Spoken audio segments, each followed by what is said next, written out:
I was putting away some clothes this morning, hanging up some clothes and folding something, and we talked yesterday about somebody asking a question about repetitive things. You get up in the morning, you do your repetitive tasks every day, and most of one's life consists of little tasks. There's rarely anything big, and if there is, it doesn't last long. What would be big? A wedding, a funeral,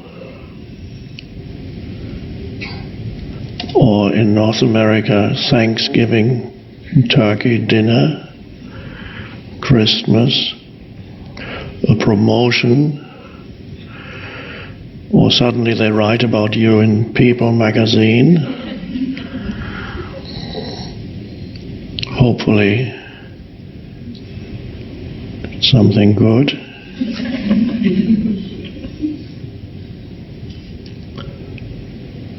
Or some big thing, you're going to talk or give a talk to a few hundred people.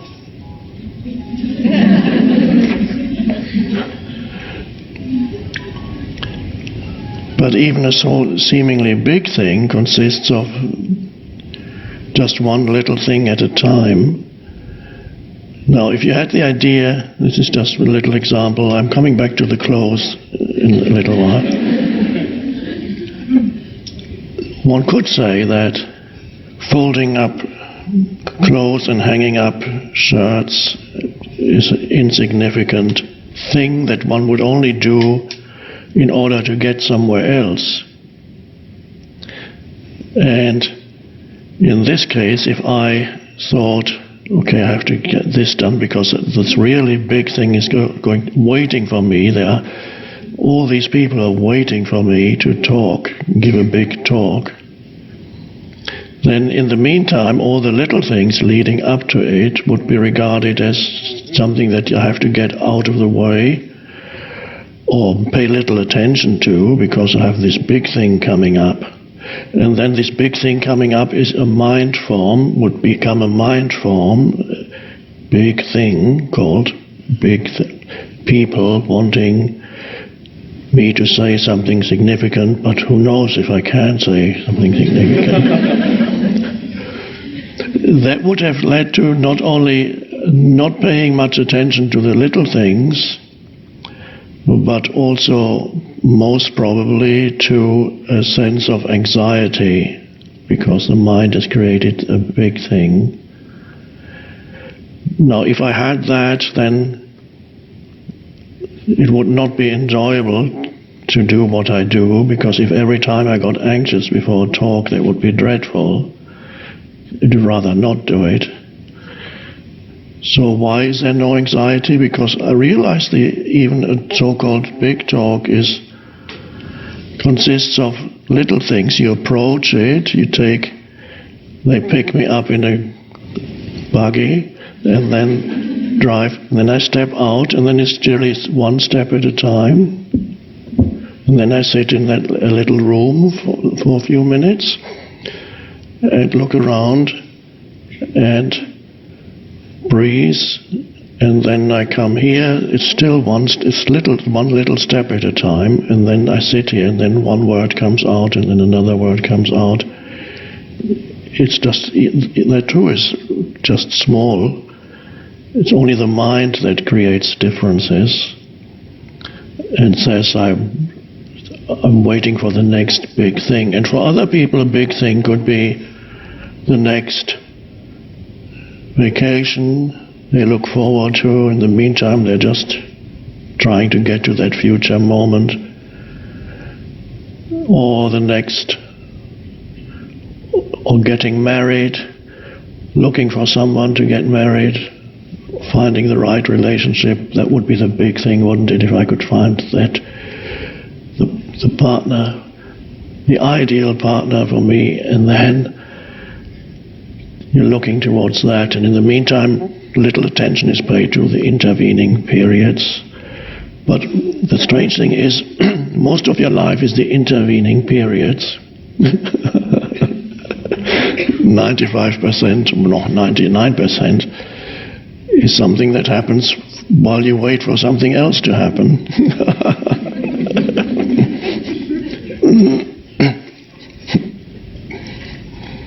And it's an unconscious way to live.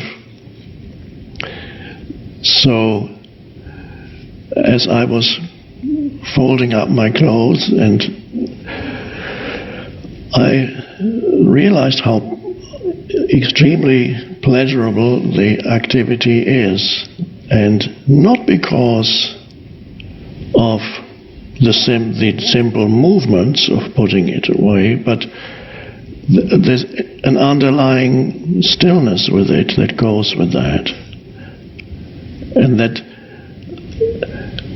And so that as you notice that, as you do little things, in other words, 90-something% of your life, if you're aware not only of what you are doing, of course, yes, that's part of present moment awareness, is to give attention to what you're doing, so that the doing is not just a means to an end.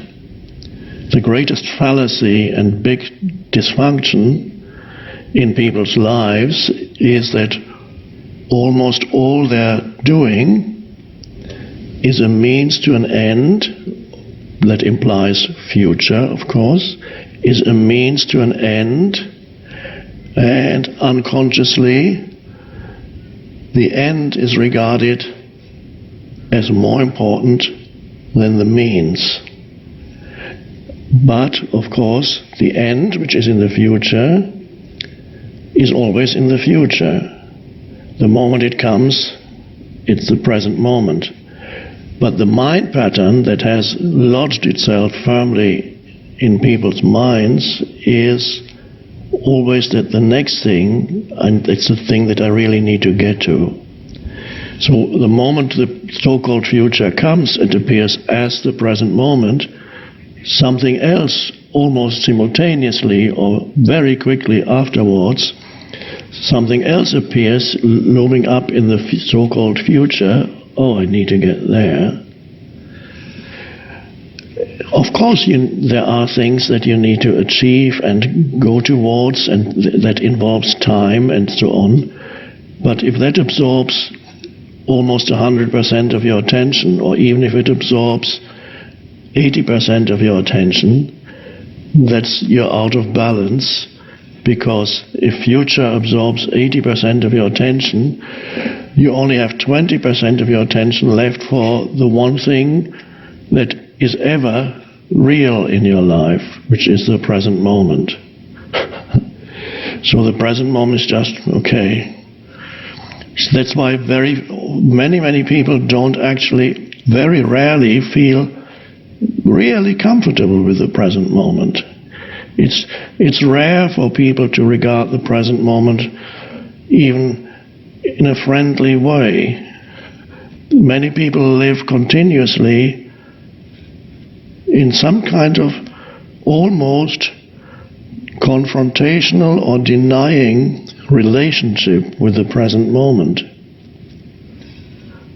And then their entire life is then not aligned with the present moment, which is life itself, because the only place where life can appear to you is in the present moment. There is nothing else ever. And so your life is not aligned, your life with a small l is not aligned with life with a capital L. And that out of alignment creates an unhappy existence.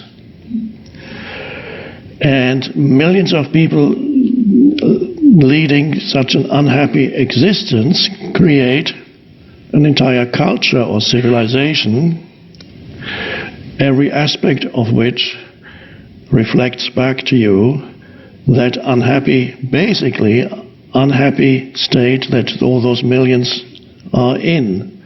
So all the things that the culture produces, the civilization produces, the structures, the economic structures, political structures, educational, and so on, they will contain these elements of that state of consciousness that created them. So that's the dysfunctional element in politics, in economics, in educational system, and so on, which all those things that you can see are not working very well because they are products of a certain collective state of consciousness, and the collective state of consciousness is made up of millions of individuals that produces the collective state of consciousness. So if you try to tackle exclusively the products of that collective consciousness in the form of the economic structures, the political educational system, and so on, then you're working only on one end of the spectrum, and it's not the causal your work on effect. And what you can do is limited. Yes, you can initiate changes, but what is the state of consciousness in the individuals and in you as you try to initiate changes?